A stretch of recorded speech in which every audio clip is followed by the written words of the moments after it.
नमस्कार, आप देख रहे हैं द भारत खबर। मैं हूं आपके साथ परवेश।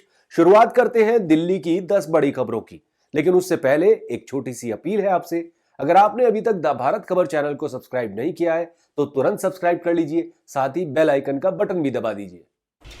दिल्ली सरकार में बड़े प्रशासनिक फेरबदल की तैयारी शुरू हो गई है। दिल्ली के एलजी ने सेवा विभाग से जुड़ी सभी फाइलें मुख्यमंत्री कार्यालय भेज दी हैं। माना जा रहा है कि दिल्ली के सीएम अरविंद केजरीवाल किसी भी वक्त प्रशासनिक महकमे में बड़ा फेरबदल का नोटिफिकेशन जारी कर सकते हैं। खासकर वित्त, आबकारी और स्वास्थ्य जैसे महत्वपूर्ण विभागों के सचिव की नियुक्तियों पर सबकी निगाहें जमी हुई हैं। दिल्ली सरकार के 2 पूर्व मंत्री मनीष सिसोदिया और सत्येंद्र जैन इन विभागों के सचिवों की रिपोर्ट के बाद ही आज जेल में हैं। ऐसे में नए सचिवों के रुख पर दिल्ली के एलजी के साथ साथ जांच एजेंसियों, सीबीआई और ईडी की भी नजर रहेगी।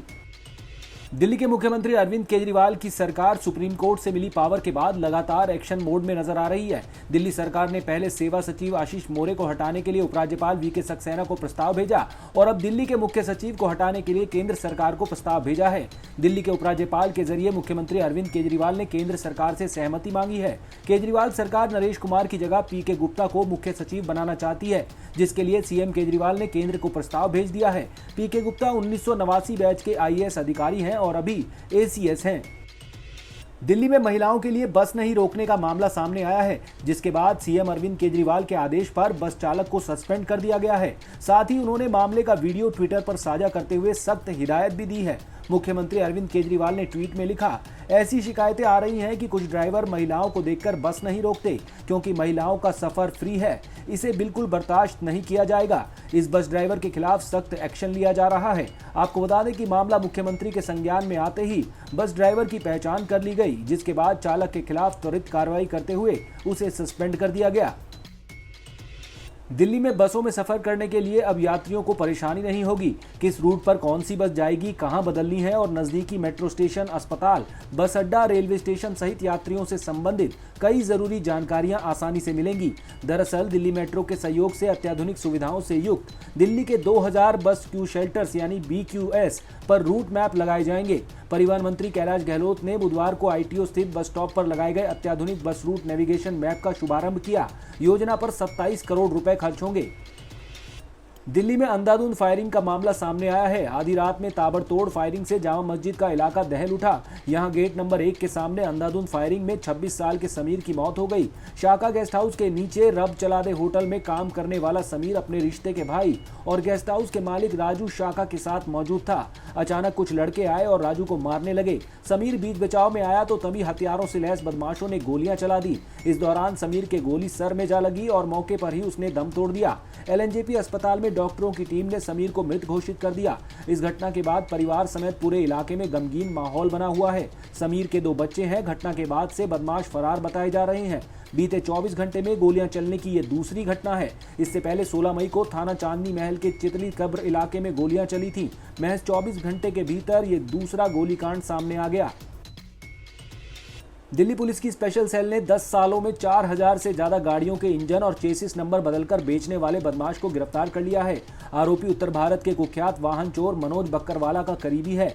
पुलिस ने एक मामले में इसकी गिरफ्तारी पर 25,000 रुपए का इनाम घोषित किया हुआ था। आरोपी की पहचान समर गार्डन मेरठ निवासी 40 साल के शमील उर्फ पिल्ला के रूप में हुई है। आरोपी के लॉरेंस बिश्नोई और गोल्डी बराड़ गिरोह से भी तार जुड़े हुए हैं। गिरोह के एक सदस्य के भाई को सिद्धू मूसेवाला हत्याकांड में गिरफ्तार किया गया था। पूर्व क्रिकेटर और बीजेपी सांसद गौतम गंभीर ने हिंदी अखबार पंजाब केसरी के खिलाफ दिल्ली हाईकोर्ट में 2 करोड़ का मानहानि का मुकदमा दायर किया था। अब इस मामले में दिल्ली हाईकोर्ट ने कहा है कि अखबार की ओर से गंभीर पर रिपोर्टिंग में इस्तेमाल किए गए कुछ शब्द ठीक नहीं थे, लेकिन एक सार्वजनिक व्यक्ति को मोटी चमड़ी का होना चाहिए। जज ने कहा कि पंजाब केसरी को आप पर खबर छापने से नहीं रोक सकते। दरअसल गंभीर चाहते थे कि उनसे पूछे बिना उनके खिलाफ कोई भी खबर प्रकाशित नहीं की जाए।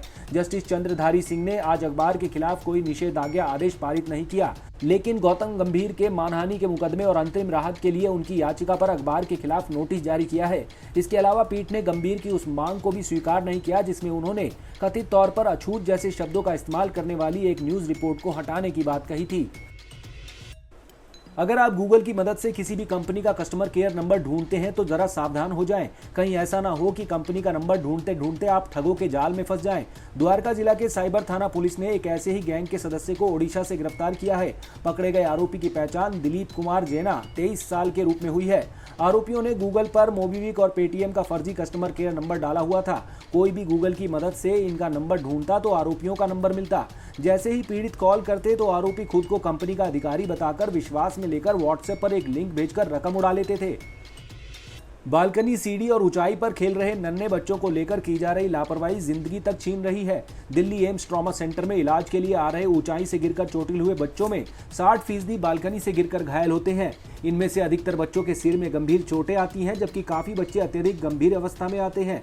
इन गंभीर बच्चों में से काफी बच्चे उपचार के दौरान दम तोड़ देते हैं, जबकि थोड़ी सी सतर्कता से इन बच्चों को बचाया जा सकता है। ऐसे में एम्स ने सुरक्षित बालकनी अभियान को तेज करते हुए बच्चों को चोटिल होने से बचाने का फैसला किया है। दिल्ली के लाल किला परिसर में स्थित सलीमगढ़ किला जल्द ही नए रंग रूप में देशी विदेशी पर्यटकों को आकर्षित करेगा।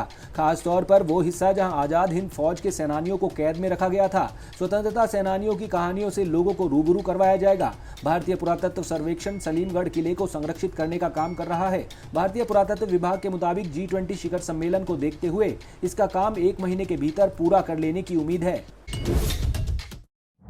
आप देख रहे थे दिल्ली की 10 बड़ी खबरें। अगर आपको हमारी ये खबरें पसंद आई तो लाइक कीजिए, कमेंट कीजिए और इसे अपने दोस्तों के साथ व्हाट्सएप पर शेयर कीजिए। नमस्कार।